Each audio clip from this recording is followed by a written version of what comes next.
जीवन की सीख, कहीं बारिश हो गई तो। ईश्वर में विश्वास रखने की सीख देती प्रेरक कहानी। 4 साल से किशनगढ़ गांव में बारिश की एक बूंद तक नहीं गिरी थी।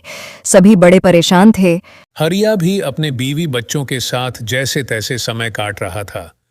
एक दिन बहुत परेशान होकर वह बोला, अरे ओ मुन्नी की माँ, जरा बच्चों को लेकर पूजा घर में तो आओ। बच्चों की मां 6 साल की मुन्नी और 4 साल के राजू को लेकर पूजा घर में पहुंची। हरिया हाथ जोड़कर भगवान के सामने बैठा था। वह रुंधी हुई आवाज में अपने आंसू छिपाते हुए बोला, सुना है भगवान बच्चों की जल्दी सुनता है, चलो हम सब मिलकर ईश्वर से बारिश के लिए प्रार्थना करते हैं। सभी अपनी अपनी तरह से बारिश के लिए प्रार्थना करने लगे।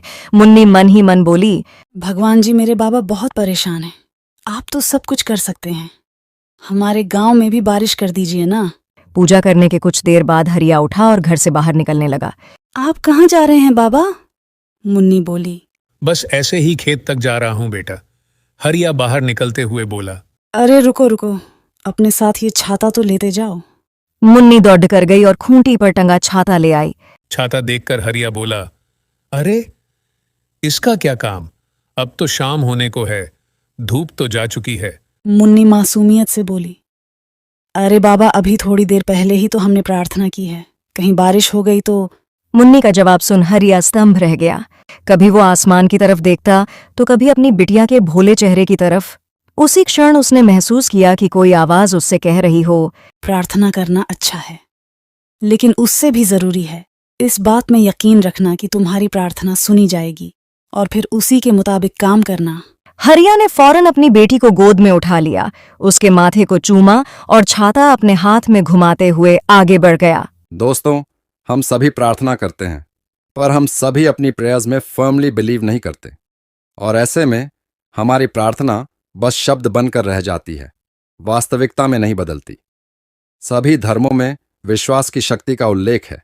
कहते भी हैं कि फेथ कैन मूव माउंटेन्स, यानी दृढ़ विश्वास हो तो इंसान पहाड़ भी हिला सकता है।